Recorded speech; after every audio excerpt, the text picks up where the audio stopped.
네, 오물풍선과 GPS 교란 등 복합 도발을 이어가고 있는 북한의 의도는 뭔지, 또 앞으로의 도발은 어떻게 전개될지 양욱 아산정책연구원 연구위원 연결해서 자세히 분석해 보겠습니다. 위원님 나와 계십니까? 예, 안녕하십니까. 네, 어제 저녁 또 북한이 오물풍선을 날려보냈습니다. 지난달 28일과 29일에 이어서 이번이 세 번째입니다. 어제부터 날려보낸 풍선 무려 720여 개에 이른다고 합참이 발표했는데요. 이렇게 연달아서 풍선을 보내는 이유가 뭘까요? 자, 일단 이 풍선을 보내는 그 흐름에 대해서 한번 이해해 볼 필요가 있는데요. 네. 크게는 북한이 이미 작년 말부터 남북 관계는 통일을 지향하는 관계가 아니라 적대적인 두국과 관계다. 그다음에 대한민국은 주적이다라고 이렇게 얘기를 해왔습니다. 네. 그다음에 이 우물풍선 공격이 있기 바로 직전쯤에서는 북한의 두 번째 정찰위성 발사가 실패로 끝났고 이후에 GPS 공격과 그다음에 이 우물풍선 도발이 이어진 거죠. 네네. 그리고 우물풍선을 보내기에 앞서서 26일에는 북한이 이 대북 전단에 대해서 오물 공격을 가하겠다라는 네. 그런 성명을 발표한 바가 있습니다. 이 즉 전반적인 쭉 흐름을 보시면은요, 결국 북한이 대한민국에 대한 어떤 압박 수단으로서 우물 풍선을 보냈다라고 볼 수 있고요. 그럼 무엇을 압박하고자 한 것이냐? 제일 첫 번째로는 북한이 가장 민감하게 생각하고 있는 대북 전단이 자신들에게 있어서는 이런 오물과 같다라고 하는 메시지를 전달함과 동시에 네. 우리 대한민국 국민들이 대북 전단에 대해서 굉장히 좀 부정적인 생각을 갖도록 하게 만드는, 즉 왜 굳이 대북 전단을 보내서 우리가 이 오물 풍선을 받아야 되느냐라고 하는 여론을 만들기 위한 심리전 공격의 일환으로 볼 수 있다고 말씀드릴 수 있습니다. 네. 저강도 도발로 남남 갈등을 노린 거다 이런 해석도 나오는데 이런 해석에 동의하시는 건가요? 지금 제가 드린 말씀이 네. 바로 그겁니다. 즉, 이 대북 전단에 관해서 어떤 자신들이 어떠한 정치적인 입장에 있냐에 따라서 차이가 분명히 있습니다. 국내에는. 네. 그리고 심지어는 이전 정권에서는 이런 대북 전단 보내는 것을 법으로 금지까지 한 일도 있었고요. 네. 바로 그러한 부분들이 이 대한민국의 취약 요소라고 판단을 하고 우물풍선을 보내면서 그 전반적인 혼란을 일으키려는 것이다. 뭐 이렇게 볼 수 있는 것이죠. 네. 북한이 주장하는 건 말씀하신 것처럼 우리 민간단체가 대북 전단을 날려보냈기 때문에 맞대응하는 것이다. 이런 주장인데 유엔사에서는 북한 행동에 대해서 국제법 위반이자 정전협정 위반이다. 이렇게 지적을 했습니다.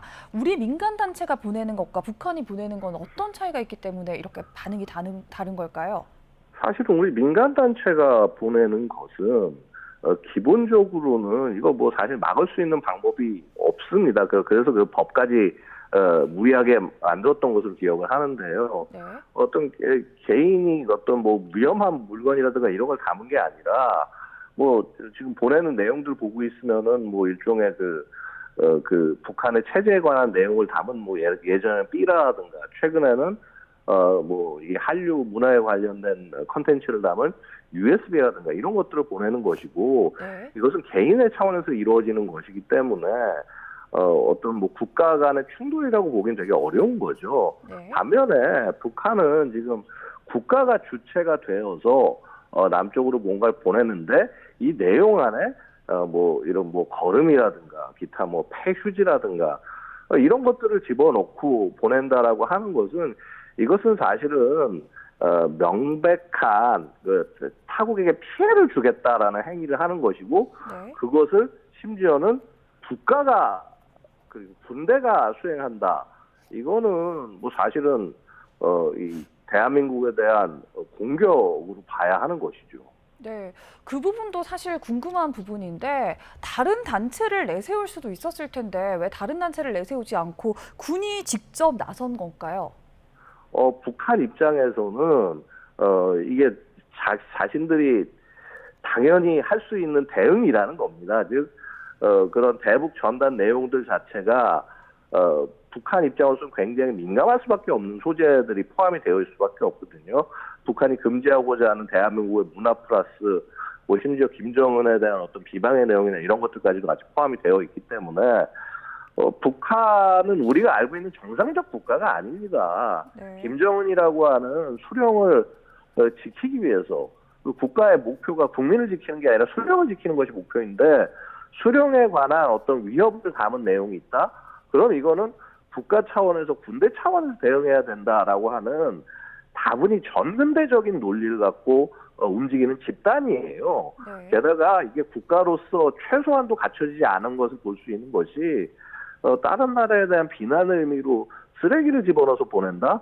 이거는 현대적인 국가에서는 상상할 수도 없는 행위라고 볼 수가 있고요. 네. 이게 북한 체제가 갖는 가장 커다란 문제점을 보여주는 그런 행동이라고 볼 수가 있는 거죠.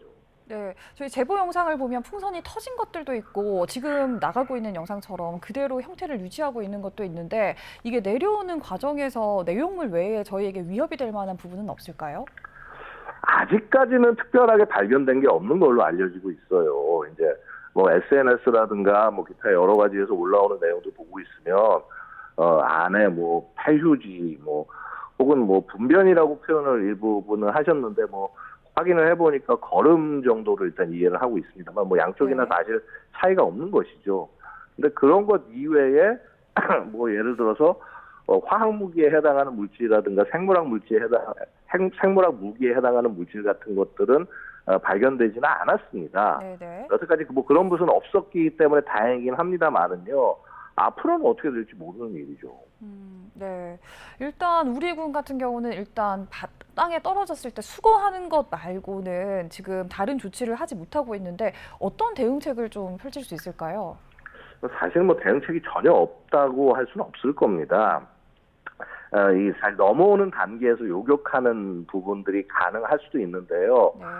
현재로서는 조금 이 부분이 조금 좀 애매한 것이 넘어오는 고도가 우리의 소화기라든가 이런 거가 요격할 수 있는 고도를 넘어섰을 때 예를 들어서 수 킬로미터 이상 상공으로 해서 들어올 때는 사실 지상에서 대공화기로 요격하는 거는 한계가 있어요. 네.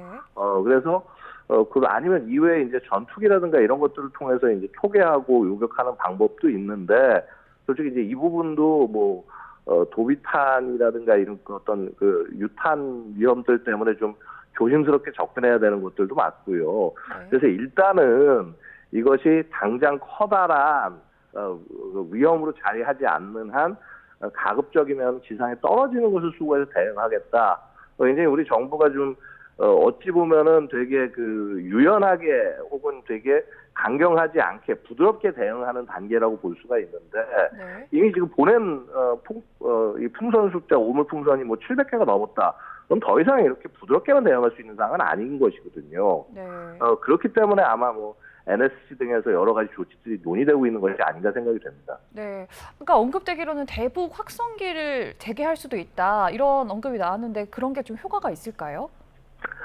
대북 확성기는 분명히 북한으로서는 굉장히 뼈아픈 대응이 될 겁니다. 그런데 우리가 좀 한 가지 생각할 부분은 있을 거예요. 기본적으로 우리 그 이전에 대북 확성기를 통해서 이제 북한을 제재할 때 보고 있으면은 네. 언제나 그 확성기가 배치되고 운용되는 단계에서 군사적 긴장은 극도로 높아졌습니다. 네.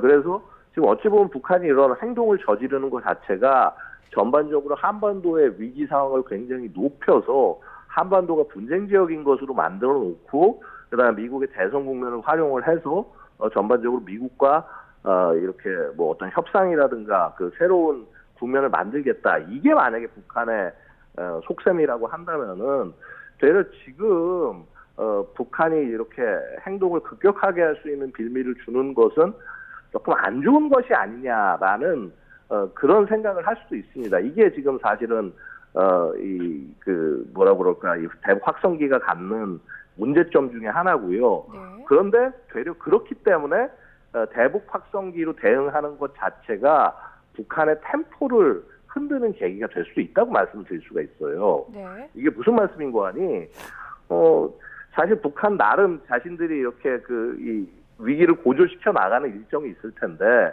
대한민국이 굉장히 선제적으로 나서서 대북 확성기 압박을 높여 나가면은 북한은 그 자신들이 애초에 생각해놓은 일정과 상관없이 네. 이거에 대응할 수밖에 없는 그런 상황이 되는 것이거든요. 그렇게 해서 북한에게 힘을 쫙 한번 빼놓고 더 이상 우물풍선과 같은 도발을 하지 못하도록 만드는 방법도 가능하다는 거죠. 이것은 사실 굉장히 정부가 운용의 묘를 발휘해서 좀 적극적으로 대응하면서 북한의 템포를 뒤엉키게 만들 수 있는 그런 행동을 할 수 있는 그런 역량이 있어야 된다고 말씀드릴 수 있습니다. 네, 정부로서는 굉장히 지금 적극적인 대응책 논의하고 있는데 김여정 노동당 부부장 같은 경우 이제 진정한 선물로 여기고 계속 주워 담아야 할 것이다 이런 식으로 경고를 했어요. 계속 이런 걸 보내올까요? 북한 입장에서 만약에 이것이 굉장히 자기들에게 효율적이다라고 판단한다면 계속 안 보낼 이유가 없습니다. 어떤 형식으로 그러니까 재질을 가하는 행위가 없다고 한다면 북한은 이런 행동들을 계속 해 나갈 거라는 거죠. 김정은이나 김여정이나 기본적으로 이런 그 독재 국가들에 있는 수장들의 수준들 자체는 이렇게 자신들이 이렇게 조롱하고 끌고 가면서 자기들에게 정치적 이익을 반사적으로 가져올 수 있는 일이라면은 국제법과 상관없이 그냥 그런 잘못된 행동들을 반복할 존재들이라는 것이죠. 네. 지금 우물풍선뿐만 아니라 GPS 전파 교란 공격도 계속 이어지고 있는데 이거 같은 경우는 실질적인 피해로도 이어질 수 있는 부분 아닌가요? 지금 뭐 사실상 뭐 항공기라든가 군용기에서 피해는 발생하지 않고 있습니다만은 네. 어선들 같은 경우는 사실은 이거에 대한 대응책이 좀 마땅치 않아서 예를 들어서 만약에 북한으로 가서 납포되거나 하면 안 되기 때문에 행동이 제약될 수밖에 없거든요. 네. 그리고 분명히 피해가 있는 것은 맞습니다. 그래서 지금 사실 우리가 해야 될 것들이 대북 확성기와 같은 어떤 그런 조치들도 중요하지만은 국제사회를 통해서 북한의 행동들이 굉장히 잘못된 것이고 그리고 이 부분을 규탄을 하는 것을 그런 흐름을 만들어야 되는 것도 굉장히 중요한 일 중에 하나라고 말씀드릴 수가 있습니다. 즉 우리가 북한에게 어떤 보복을 하든 대응을 하든 간에 먼저 국제적인 정당성을 확보를 해놓고 대응을 해야 한다라는 말씀을 좀 드리고 싶네요. 네, 아까도 언급하셨지만 전파 교란으로 일단 우리 군 GPS에는 문제가 없다 이렇게 얘기를 하셨는데 뭐 사용하는 게 좀 다른 건가요? 이런 부분들이 있습니다. 이제 군용 GPS와 민간용 GPS는 차이가 분명히 있습니다. 민간용 GPS는 굉장히 넓은 지역에서 일반인들도 활용할 수 있게 널리 쓰는 것이다 보니까 네. 그 전파를 굉장히 넓은 지역으로 쏴 보내고 사실 그만큼 전파의 수신 강도라든가 수신 방법 등에 있어서 굉장히 일반적이기 때문에 굉장히 약한 그 방해 전파에도 방해를 받을 수밖에 없어요. 근데 이제 군용 GPS 같은 경우는 운용 방식도 상대적으로 좀 채널과 이런 것도 틀리고 송신 방식도 좀 차이가 있어서 네. 여간한 GPS 전파 방해로 크게 곧바로 영향을 받거나 하지 않고요. 또 이외에도 GPS라는 게 결국 위치 확인을 위해서 존재하는 것이 아니지 않습니까?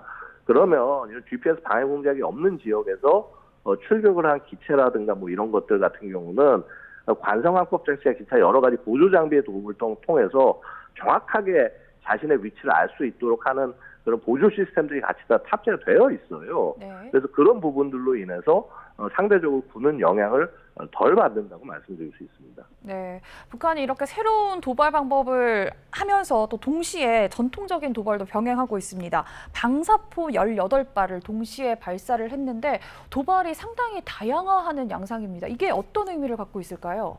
네, 일단 이제 지난번 방사포 18발 발사 같은 경우에는 그 1개 대대, 그러니까 이 방사포병 대대 한 개를 불러 나와가지고 전체 이제 사격을 한 거예요. 네.